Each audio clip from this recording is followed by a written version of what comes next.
So anyways, I get out there and she says, I've got him up here because she fed him some hay or some grain or something to get him close. And you always want to act a little bit more experienced than you were. I'd never used a tranquilizer gun. I never worked on a Waterbuffalo, but I didn't want to say I've never done this before. I just said, okay, here's what'll happen. I'll just walk up to him and I'll shoot him with the dart, and in about 5 or 10 minutes he'll lay down, he'll be sleeping, we can trim his feet.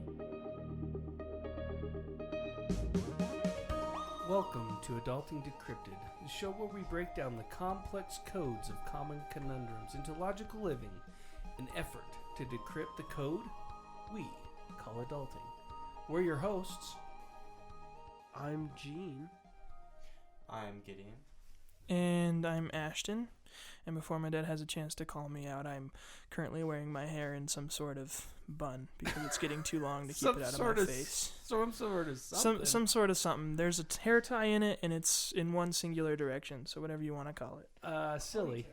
Ponytail. Oh, ponytail. That works too. There you go. And because it's wrapped around. There you go. And today we have a very special guest with us that we're very excited about, Jess. He is our local vet. No, I'm just kidding. We adopted him when he moved into the area because we have a dog who continually got himself hurt. But Jess is also a friend. We ski together. We've done a lot of different fun stuff. Well, we just skied last night. So we're excited to have him. We're talking about, as we become adults, stuff about pets, costs, different things we hadn't thought about, etc. Jess, do you want to take a second and introduce yourself? Yeah, Tell us something fun. Sure, yeah. My name's Jess Anderson. I've been a veterinarian for 17 years this year, so a little while. I work on just dogs and cats, although for a short part of my career I lived in a small town and worked on farm animals as well. Mm-hmm. So had a little bit of experience behind me, and I guess halfway through my career maybe. Looking forward to retirement. Yeah, we were just talking about that as well, weren't we, Jess, a little bit?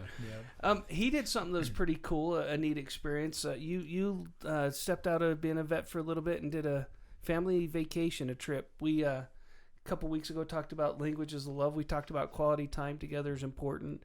Can you tell us about that trip? It'd be fun to hear a little bit. Yeah, it was incredible. So in 2018, I was partnered with another veterinarian who was ready to retire. So we sold our practice, and a year later, I decided to pack up and quit the job. I was working for the company that bought the practice, so I decided to pack up, quit the job, and my wife and 3 kids rented out our house. We each had a carry-on suitcase, and we caught a plane to Iceland and into Europe, and spent 11 months traveling around the world. It was a really, really incredible experience, really neat experience. And it would have went longer, but you guys got caught in the COVID thing, didn't you? I mean, that changed the plans a little bit, or it changed the plans some. It didn't cut our trip short. We were planning on coming back about the same time, so we came back. We left in August, came back in July.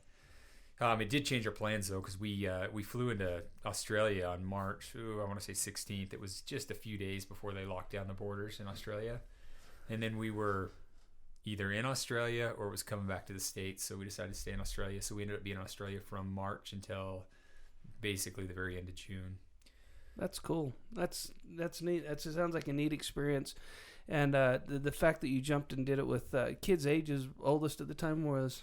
Our oldest she turned 9 on the trip, and our youngest was 2 when we left and turned 3 on the trip. So we had 1 in diapers when we left. That's pretty neat. That's a pretty neat experience. It's a pretty cool life goal and something to work towards. So thanks for sharing that with us. A couple questions that we have about, young, because we're talking about how people become adults and some of the things to think of. And I know Michelle and I, when we were first married, we got married, got a house, and then, you obligated to get the first dog. But I don't know that we thought much about some of the commitments with owning a pet. And some of the questions I have is just what are some of the things people need to think through when they're first starting out and getting into that realm of hey, here's a pet for a boyfriend, a girlfriend, getting married, whatever. Any thoughts, any tips, tricks, ideas on that? Yeah, I think there's a lot of things to consider. Having a pet is it's a big time commitment depending on what pet you choose. I guess as pet, I'm assuming we're talking mostly about dogs and cats. Yeah, it would be interesting. Any exotic pets that if I what is it? The parrot? Not the parrot. A flying squirrel. I don't know. Yeah, I mean, they've got all those. I don't work too much with any of those, so I don't know as much about them. But let's say a dog. I mean, that's what you guys got. Yeah, when you first really got standard. married. Yeah, A lot of people for their family to be complete, they've got to have a dog. I mean, it's a big time commitment, especially if you get a puppy, because you're trying to work your time around letting the puppy out to go to the bathroom, knowing what to do with your puppy when you're going to be gone for more than 3 or 4 hours. What do you do then? What do you do if you want to take a trip and it's a place where they don't take dogs? So there's a lot of time commitment there, and it does take a fair amount of time. And you think, oh, it's something I can handle, but there are definitely some people who get a puppy and realize it's too much for them. You know, if you go onto online ads, you'll see people relisting puppies that they got. Nothing wrong with the puppy, but puppies are puppies and they take a lot of work. So there's a time commitment, and even when the puppy's grown up, you still got a time commitment, and you're committed to somebody to take care of your dog when you're gone, or to find a way to bring it with you. You know, you're committed to spending at least some time with them and letting them out and getting them some exercise. So there's a fairly big time commitment. And I think a lot of people that get a dog or a cat, they don't look forward to say, where am I going to be when, how long am I going to have this dog? You know, we just got a puppy, and it was a little bit of a surprise because I decided I wanted to get a border collie. So I looked around a little bit, visited some people, visited some border collies, and found a pair I really liked. And then we got the puppy home. It was a border collie for about 2 weeks, and then her legs didn't grow. And it turns out she's half corgi. So I'm the vet who went out to get a border collie and has a half corgi now. And I think, well, you know, I got this dog. I wanted a border collie because I run a lot, and I wanted to run with my dog. And I'm not sure. I've had 2 dogs a lot of the time, and I'm not sure I'm ready for 2 dogs again, even as a vet. I mean, it's a time commitment. And I feel guilty when I don't spend enough time with my dogs. I feel guilty when I don't spend enough time with my kids. So it's hard to make that time, you know, find enough time to do all that. But I think I'm gonna have this dog until I'm 60 years old. So this is it. This is what I've got for a running partner now. Unless I want to take on a second dog, and at some point I probably will. You know, something will come into work that needs a little bit of help, that is looking for a home, and I'll end up taking it. But have you guys seen his dog? No, I haven't. I wish. Do you know what a corgi is? Yeah, I do. Yeah, his dog looks like a border collie with but a wiener dog legs or something. Yeah, you know, that's the way I see it. Anyways, I was like, Jess, that's kind of an interesting dog. But you talk about having a dog until you're 60. Lifespan of a dog or a cat. Do you have any numbers for that, or are they all over the place? They're not really all over the place. I mean, you can count on, like, for some. Generally, the longer lifespan. If you start getting really, really small in the dogs, they don't have a longer lifespan. But generally, small breed dogs have a longer lifespan, and cats have a longer lifespan. So for small breed dogs, it's going to typically be 12 to 15 years.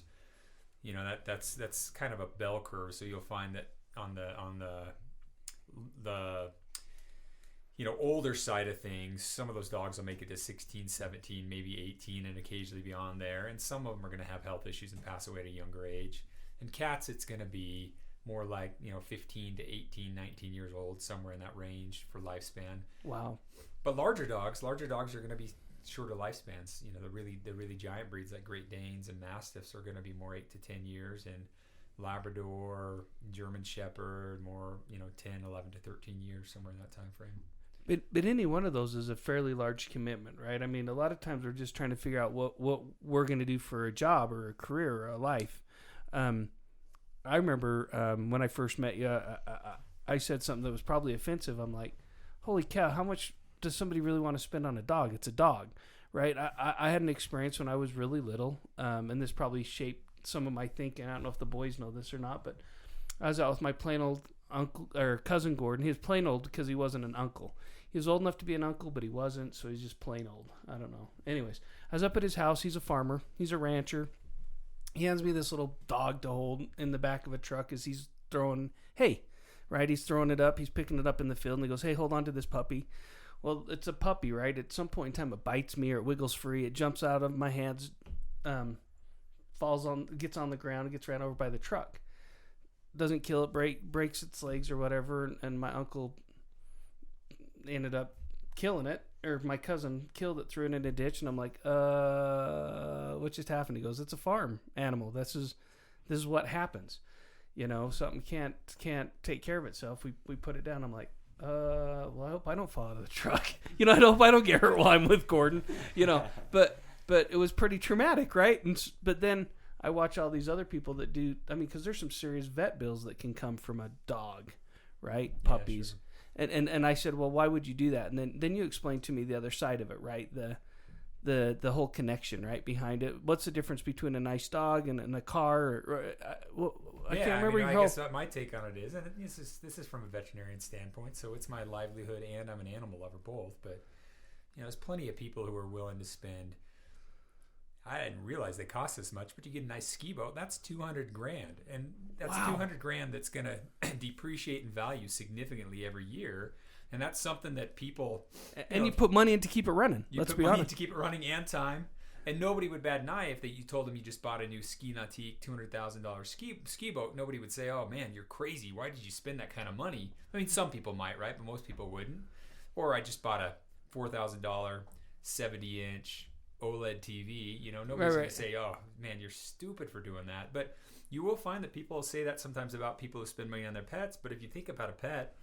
For many of us, pets bring way more value than any of those other things would ever bring into life. And so for people to spend money on their pets, it makes sense to me. It makes sense to people to spend money to take care of their pets. And whether you want to admit it or not, I mean, we get emotionally attached to those pets, and it's the same type of emotional bond. It may be different for some people, but it's the same type of emotional bond you have to other people.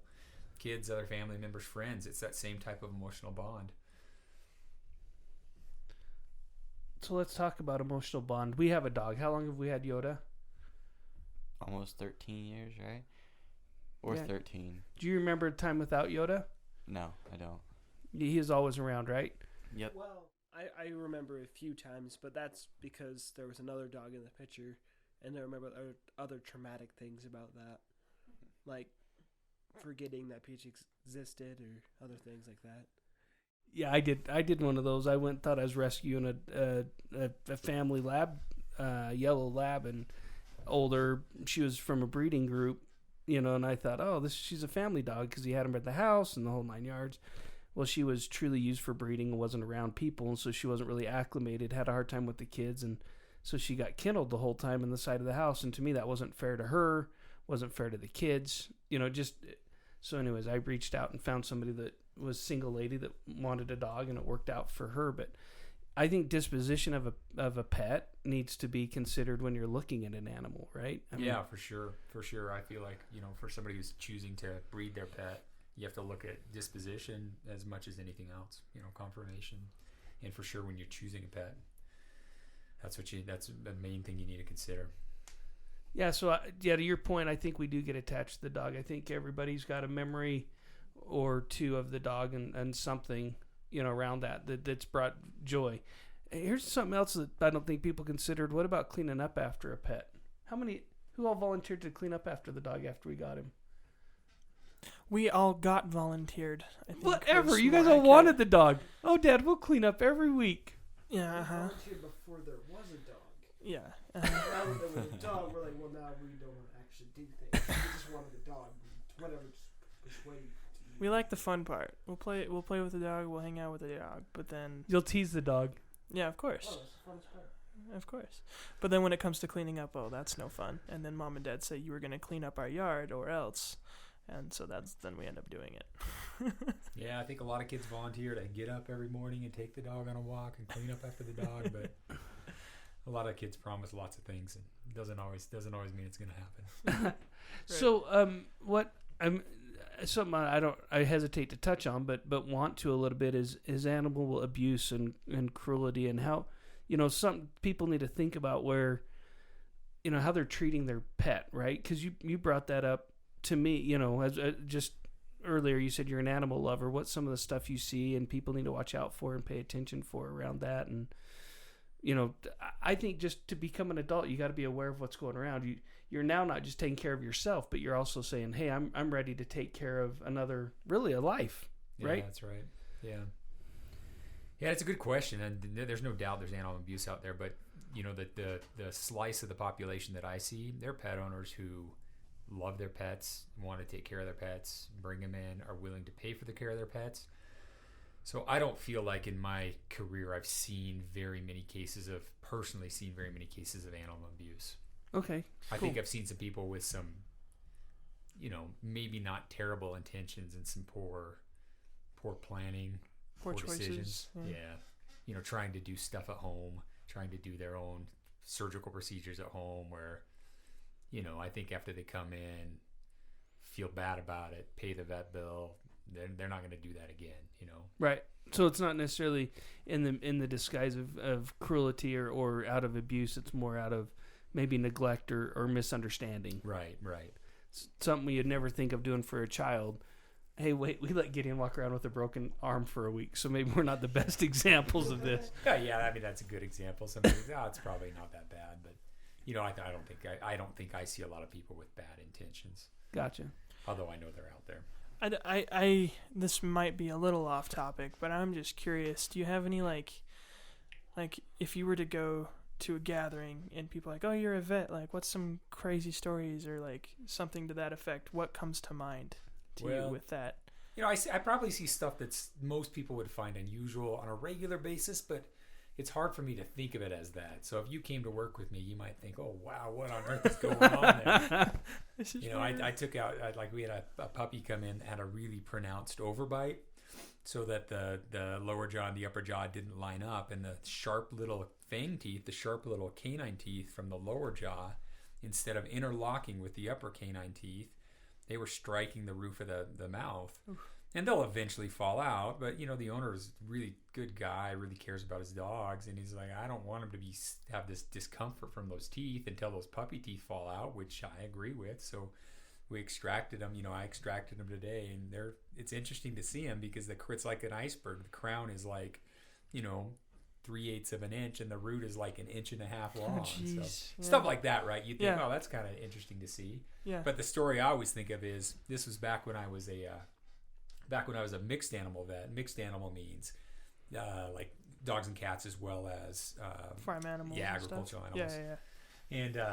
And I'd been out of school for a very short period of time, and I worked in a practice that was predominantly dogs and cats, predominantly companion animals, and then we did a fair amount still of horses and cattle and other animals, and we just took turns on that large animal rotation. And one day they said, oh, we've got one for you today. You're going to trim Waterbuffalo's feet. Okay, all right. Guess I'm going to trim a Waterbuffalo's feet. I'm up for anything. I enjoyed working around and on large animals. It's definitely very different from small animals, but I enjoyed it too. And so they said, well, what you'll need the tranquilizer gun. And so, I had envisioned I watched a fair amount of the Wild Africa or whatever it was, Mutual of Omaha when I was a kid, where they're shooting elephants out of a helicopter, and then the vet goes down and covers their eyes, and they take measurements, wake them back up. So I envisioned, like a sniper rifle with a tranquilizer dart, but no, it was more like the old marksman handheld BB guns that shoot the BB that doesn't go in a straight line; it drops out of the end of the gun. It was more like that. And then, we'd have to load the dart, and it takes a little while because in the dart you put a sedative, and you also put a charge so that when the dart strikes the animal, that charge is released and it discharges that sedative. Well, so it's not a gravity force thing. No, it's not a gravity. There's actually a little charge in there. I'm trying to remember how it works. It's been a few years. Yeah. But I said, all right, well, there were some older vets there. I worked with some really cool guys, really neat guys. I said, well, what would you use for sedation? Would you use, and I gave a certain amount, and the one vet said, and he was in his 60s, and he'd worked on dairy cattle most of his life. He was a large animal vet at heart. He said, oh, no, I wouldn't use that much. And I thought, okay, I won't use that much. So I loaded a smaller amount, what he suggested, and went out there to the place, and it was this woman who had imported water buffalo. I think her plan was to breed and raise water buffalo. Okay. And where's this at? This was in Eastern Washington. So this reminds me of a song that everybody's got a water buffalo or something. Don't from know that Veggie one, but Tales? that's a good one. That's a good one. Veggie Tales? Oh, Veggie Tales. Yeah, no, I don't know that one. So anyways, I get out there and she says, I've got him up here because she fed him some hay or some grain or something to get him close. And you always want to act a little bit more experienced than you were. I'd never used a tranquilizer gun.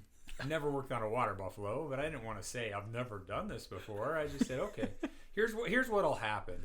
I'll just walk up to him and I'll shoot him with the dart, and in about 5 or 10 minutes he'll lay down, he'll be sleeping, we can trim his feet. And this water buffalo had their hooves grow continuously, and so if they don't wear down on some hard surface, they just grow and grow and grow. And his were probably 10 or 11 inches long. I mean, they were really long. And enough how long that are it they? was hard for him to, How long are they supposed to be? Oh, Sorry. 3-4 inches. Oh, okay, so it's long enough that it was difficult for him to walk. I mean, it was a problem for him bad. for sure. So I walk up and he's there just peacefully eating grain. I get about 15 feet from him and shoot the tranquilizer dart, and it hits him right in the rump, and it hurts. It's got a needle on the end. It's a surprise too. So he runs off, and I'm thinking, oh, he's going to lay down in about 10 minutes. It didn't seem to do anything to him, not a thing. So then I parked. This is off this, off some trail. I parked about 5 or 10 minutes away in my truck. So I go back and load another dart, same amount. I don't want to overdose the poor thing, You just want to make it mad. I just want to get the job done. So I walked back out to take another shot, but he's on to me at this point. He knows he's not there sitting there peacefully eating grain and grass at this point. He's on to me. So now I'm trying to stalk him in the grass. Get him again, right? I get close enough, I get him again, and same thing, I'm like, oh, this is, the same dose as I used the last time, so it's twice what I've used. It didn't phase him. It didn't phase him. So I used every dart we had in the truck. And, I used every dart we had in the truck at times, and I could just about keep up with him. I'm sure a water buffalo is much faster than I am, but with his bad feet, I could just about keep up with him. But by the time I'm done, he's pretty exhausted. I'm pretty exhausted. He's got 12 darts hanging out the back end of him. And I've only got him sedated to the point where I can get close enough to throw a lasso on him and snub him up to a tractor they had in the field, and then give him something in the tail vein. And this lady's like, you've done this before, right? I don't remember that she ever asked me. I don't think I would have lied about it. But I certainly didn't want to say, hey, I'm the new guy. So, it got done. He woke back up. He got his feet trimmed. Everything went okay. But it was a pretty long morning. Okay, now that is a pretty funny story. I assume you don't have that same with companionship pets. No, They're no. a little bit more calculated on size and measurements. Yeah, occasionally we have to give a sedative for a really nervous dog or a cat, but it's a little bit smoother than that. Yeah, you had to help us out one time. Our dog is pretty nervous of some stuff, and we figured out how to calm him down. But I think that's stuff that everybody needs to get aware of, right? Of how to help and ask their vet for help with their pets and animals and dogs. I found that interesting. I still can't stop laughing. I'm sorry. I had a photo of me with that water buffalo somewhere, but I don't have it anymore. 12 darts hanging out of his butt. What just happened? I'm not a pincushion. Pin the tail on the water buffalo. Yeah, he's in like a 4-acre field, and I'm just running all over with this thing. Hey, but at least you got him every time. Yeah, no, I don't think I did. Oh, okay. I'm sure I did not recover all the darts, because some of them would fall out. Right. I have another question, kind of a bit of a change. So we talked about how people they underestimate the time of the commitment, not just a day to day, but 10, 12 years. I didn't think about that at first when you asked Gideon, because he's almost been around as long as Gideon's been alive. Not quite, a few years off, but close. But pretty close, yeah. So I didn't really think about that as a consequence, I guess. I don't know if that's the right word. But are there some other things that you think commonly pet owners neglect to consider before getting a pet, or while owning a pet? I think there's a lot of stuff that comes that people aren't necessarily prepared for. I think most people adapt to things fairly well, but dogs have all sorts of, dogs and cats both, but it tends to be more common in dogs, at least that it's an issue. They have a lot of behavioral issues. It's you have like what Roscoe had mentioned about the yellow lab that had never really had a lot of social interaction. Dogs that don't have social interaction by the time they're 3 months old, there's a huge component of behavior that's genetic that you don't have any control over once you have a given dog. And there's a lot of behavior is genetic in nature, but a lot of it's environmental too. And that the critical golden age for socialization in dogs is before 12 weeks of age. And how old is a puppy when you get a puppy? Well, most of the time they're 8 weeks old. That's the typical time for a puppy to go to a new home. And so you've got a month of prime socialization time. So ideally, you find a breeder or wherever you get your dog where they've had some exposure to the things that are hard for dogs when they're younger, to other dogs, to kids, to men, to a variety of people. So socialization is a big deal. And you get a dog at 8 weeks, and you've got a month in their golden socialization period, and then that window starts to close. And it's not that you can't socialize them later, but you can't make up for lost time. So there are a lot of dogs that I think missed out on some socialization opportunities when they were younger. And I think a lot of people don't realize that when they first get a puppy, that they really got to have plans for that. So socialization, you're not talking about just like with other animals, but you're talking about with people as well. With people. Because it depends on what your purpose of your dog is. I mean, people that have working dogs might have a different purpose, but for a family pet, boy, it's nice to have a dog you don't have to worry about biting somebody. It's nice to have a dog you don't have to worry about being anxious every time it sees another dog or pulling on the leash and trying to get after another dog or hiding from another dog or have to worry about them with kids. That tends to be really difficult for dogs that haven't been around kids. So really, if someone were to want to remedy that, ideally they'd try and get their dog to have just basically get them in front of as many different people and scenarios as possible before 12 months. But you have to be careful too. 12 weeks. 12 weeks. Before 3 months. Yeah, you have to be careful too because dogs at that point are susceptible to parvovirus in particular, a contagious disease that's life-threatening. So you have to be careful of the places and the situations you get them in too. So going to a dog park or to a place like that is not a wise idea with a puppy, but taking them to a friend's house or a family member's house whose dogs are vaccinated, that's good exposure. Ideally, there's a veterinary behaviorist, his name's going to escape me right now, but Ian Dunbar's his name. His recommendation is, ideally, it's the breeder's job in that first 6 to 8 weeks of life to have that dog meet 100 different people. Oh, really? Mm-hmm. So we have the Jeff, our insurance guy, has his dog will have a litter, and I thought, man, you have kids over all the time. You have people over all the time. I thought, man, that's got to be hard on the dogs, but really, it sounds like it's probably the good thing then. Yeah. Let them get introduced to different people, different situations, right? I guess really no different situation because they're still with their mom, but being still held and people. Being held, loved, touched, right? Get them used to that. Yeah, that's good socialization for them. What and cats don't have the same kind of cats are. Well, no, cats do, but cats, we have different expectations of cats. If you have a cat, your expectation, it would be a rare situation where you have to worry about your cat biting somebody or being aggressive towards somebody. It happens, but it's uncommon. It's more common for a cat just to be frightened or to be scared. And early socialization, they benefit from that too. I've read less about early socialization in cats. I believe there's less written about it because of that.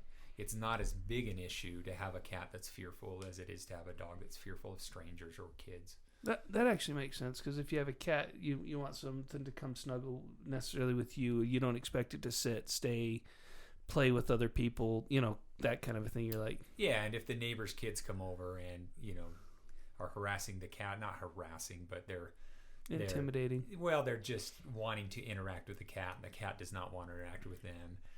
They're really probably going to have to corner the cat and pick it up to get bit or scratched in most cases. Where with a dog, you're a little bit more likely to have a interaction that you find undesirable that you'd like to avoid than you are with a cat, although it does happen with cats as well.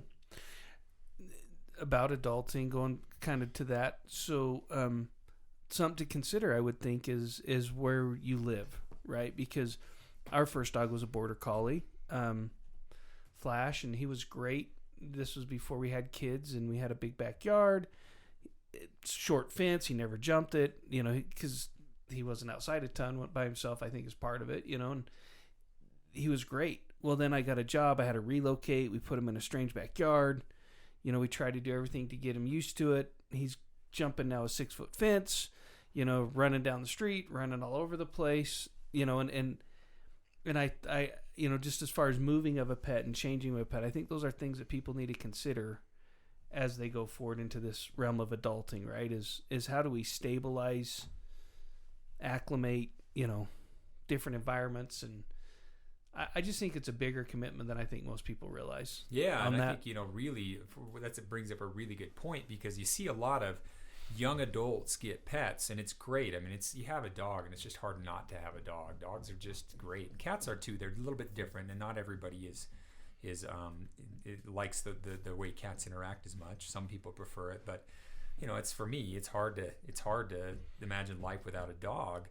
So a lot of young adults get dogs when they're on their own or first married, but they don't consider their living situation, because many young adults in that situation don't own a house, they don't own an apartment, and so you're at the mercy of whoever you're renting from allowing you to have a pet. And if your life circumstances change or you move, it may be difficult to take that pet with you.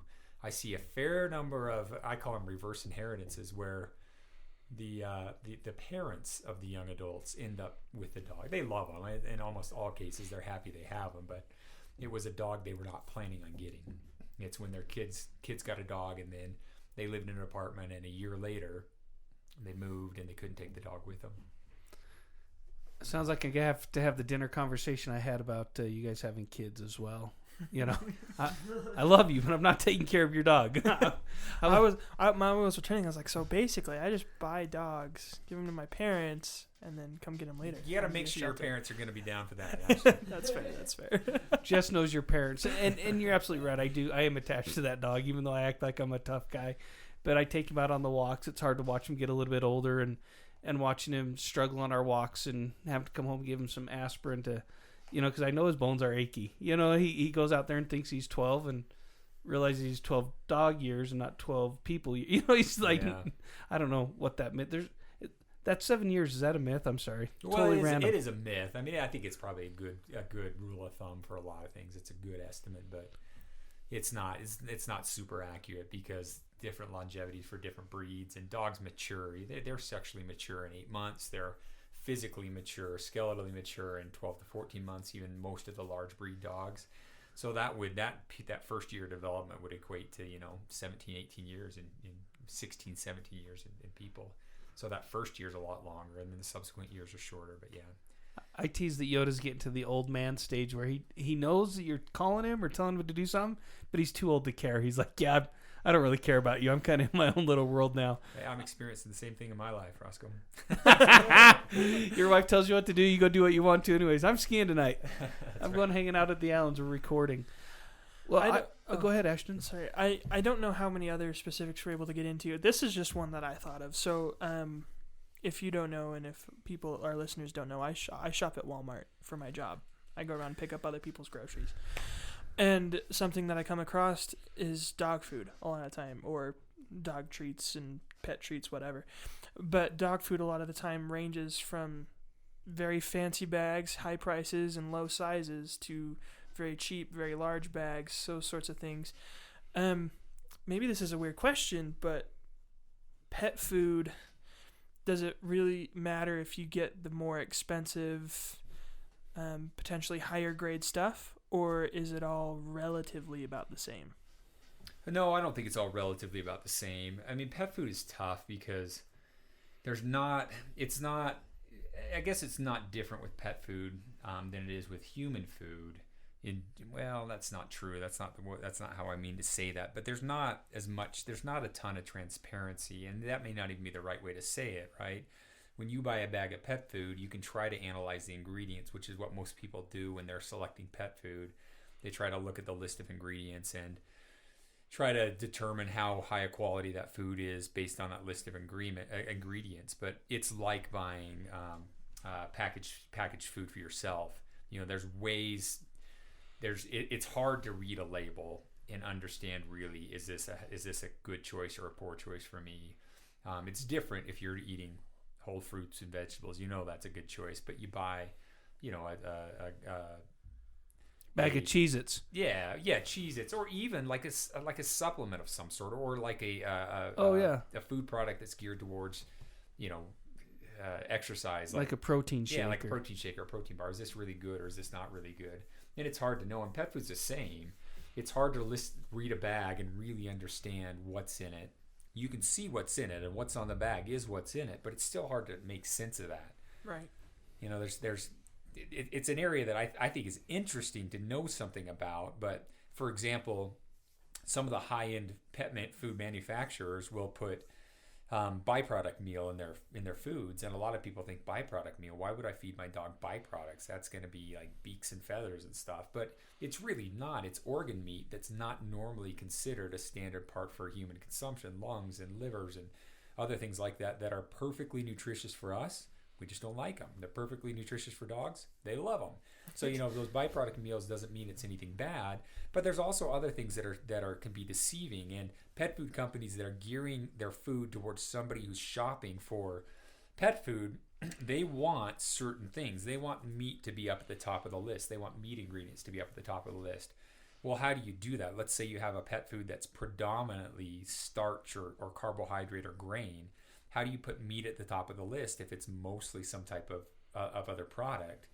Well, you put your meat source as a whole meat source, not as a dehydrated meat source. And there's a difference. And this is all definitions. I mean, this same stuff applies to a lot of human stuff as well. But if it says chicken, it's chicken, like you or I would imagine chicken. If it says chicken meal, it's been ground and dehydrated. Nutritionally, it's not any different, but it's going to weigh much less and show up further down the ingredients list. Does that make sense? Huh. Yeah. But the other thing you can do is, let's say, I want to make a food that's less expensive to manufacture, and a less expensive ingredient than chicken is rice or corn. And there's nothing wrong with rice and corn in pet foods either, at least in my opinion. But let's say I just want to make sure that chicken shows up first. Well, I'm going to put chicken, then my next ingredient is going to be rice, and then my next ingredient is going to be corn, and then my next ingredient is going to be brewer's rice. So I have these 3 carbohydrate sources whose total weight adds up to more than the chicken, but whose individual weights add up to less. And so the chicken will still show up first on the ingredient list because it's based on weight. Does that make sense? Yeah. So a lot of people will try to analyze pet food labels, and it's difficult. In the end, you have to base some of your decisions on trust. And I mean, I could say my opinion on that too, but it's tough to know 100% what's in there, what you're buying. So I guess my question is maybe a little bit different than Ashton's. Is when you find a pet food that tends to work for your pet, I mean, that's always been my rule of thumb. I'm like, okay, the dog likes it, he doesn't like it, and then what does he look like? Is he acting healthy from it? Is he? And maybe I don't know if that's a good sign or a bad sign, but no, I think that's reasonable. I think it's reasonable, and I think there's probably a lot of good pet foods out there. I just try not to switch a lot, right? For me, I've noticed that being the bigger problem for him is if one day I go to Walmart and then 6 days later I go to Petco and buy 2 different brands, tends to mess him up stomach wise. I don't know if it's true if it's just because it's a different diet, what it is, but we're also a little bit more liberal on giving him some of the meats at the table, and you know what I mean? We're probably not the best pet owners with that because come on, man. I was going to ask if that was allowed or not. That was I mean, you're going to find different opinions on this, right? And there's a lot of things that are based on tradition or what's the word? Precedence is the legal word, but not based on precedence. It's based on tradition, where this is just based on convention. You don't feed dog table scraps or it's gonna be harmful to them. Where the truth is, in a dog food, there's chicken. What's wrong with feeding your dog a little bit of chicken? The main problems with something like that are some dogs are very, very sensitive, and if you give them something they're not used to, they get gastrointestinal upset. I mean, generally that means diarrhea, most commonly, sometimes vomiting. So you do have to be careful. Like when you switch pet foods, that's generally, if you have an issue, that's what it is.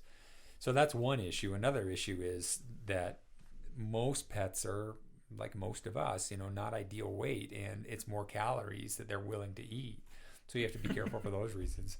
Some pets don't do well. It can trigger other things. High-fat foods can trigger inflammation of the pancreas in some dogs. So there's other reasons to be careful too. But in general, there's nothing inherently wrong about it. Fruits and vegetables, there's some that are toxic to dogs, and you have to be aware of those. But fruits and vegetables in general are a healthy treat, a healthy snack for dogs.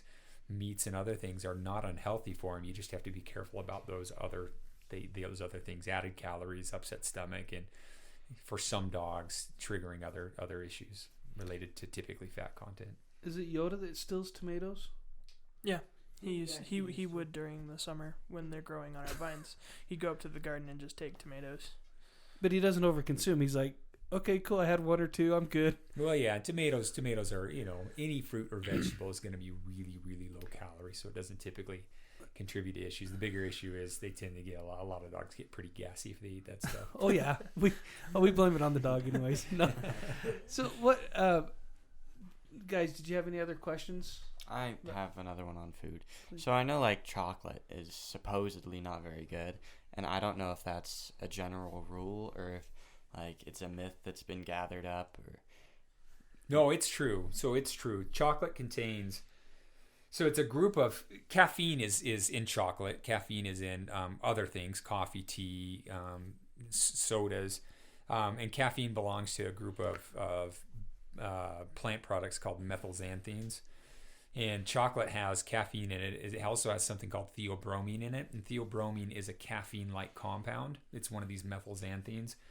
That I don't know too much about theobromine in people, but I just assume it's something we're not very susceptible to, but dogs are. Dogs are pretty sensitive to theobromine, and it causes heart arrhythmias. I mean, it has a similar effect to what caffeine does. If you drink enough caffeine, your heart will be pumping pretty crazy, and theobromine does that to dogs. And dogs like chocolate, generally speaking. They like a lot of things, and if there's enough chocolate there to be consumed, they'll eat enough to cause issues with it.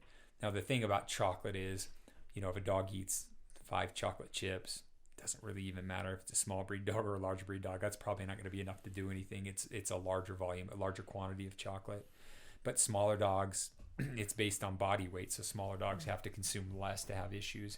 And it's also based on the content of theobromine. And chocolates that contain higher concentrations of cocoa have more of the theobromine. So milk chocolate is much less toxic to a dog than dark chocolate is. Baking chocolate is really highly toxic to them, so it takes a lot less of that to cause issues.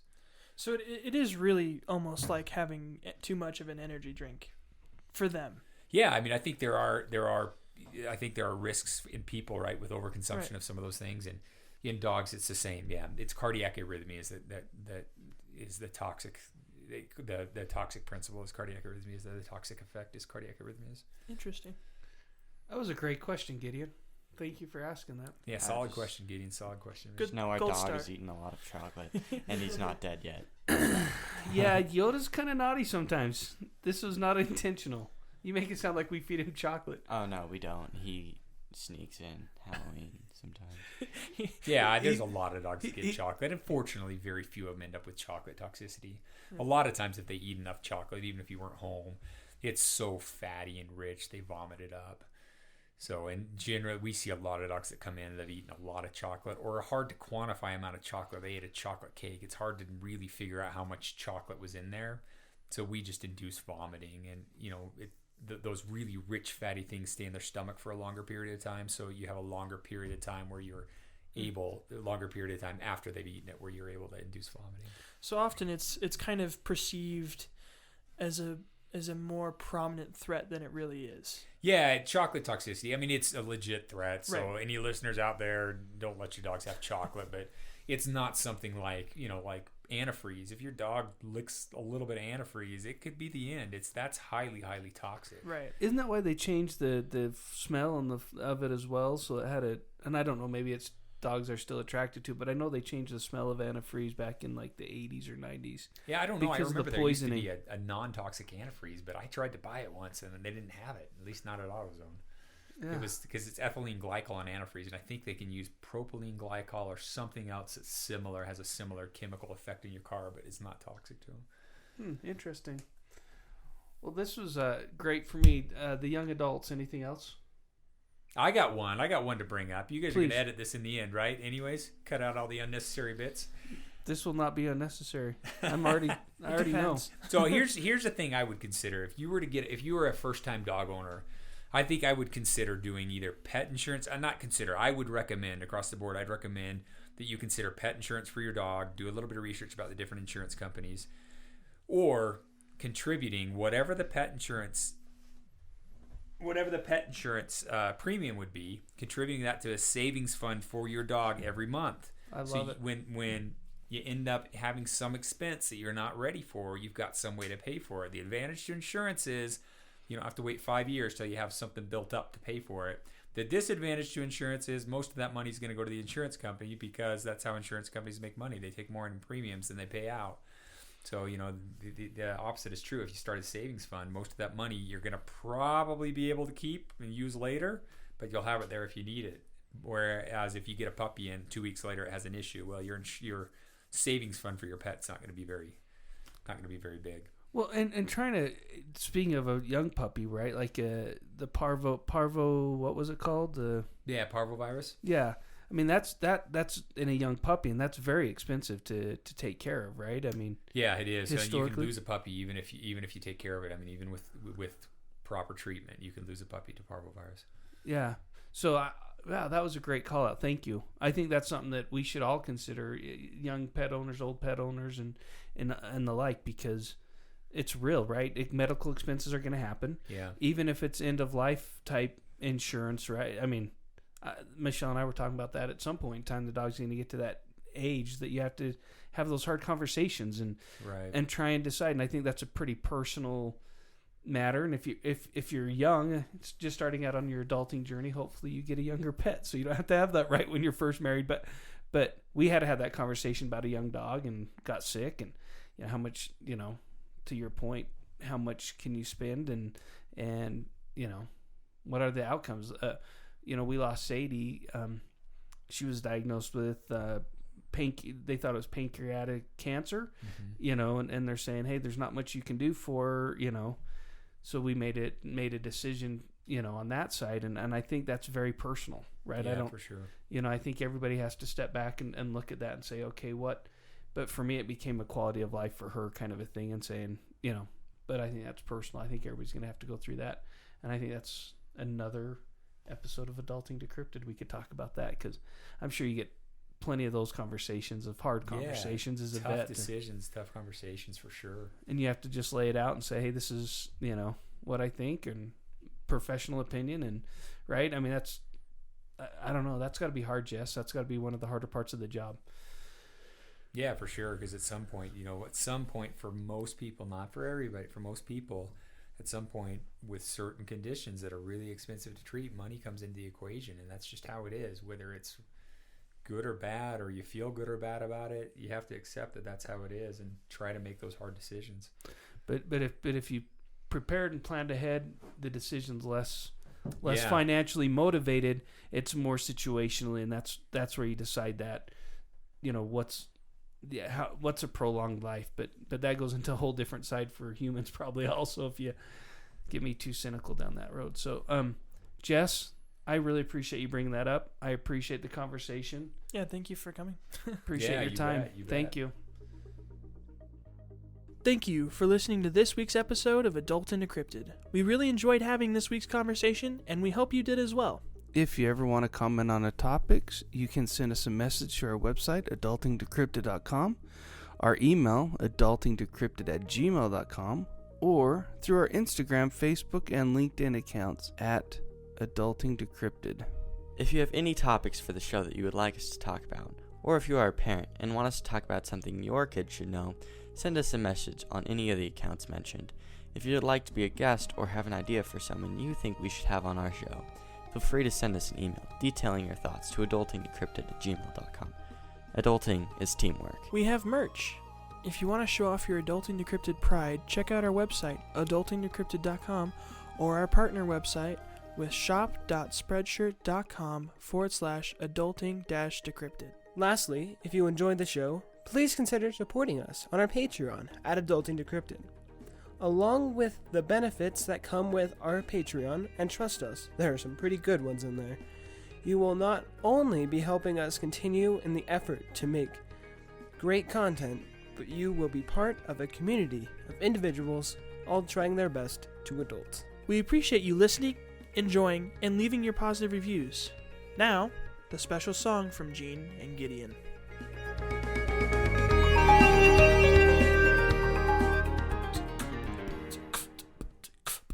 Like an adult, taking care of my pets for the very first time. like an adult, learning what's good for my pet and what not to eat. And what not to eat.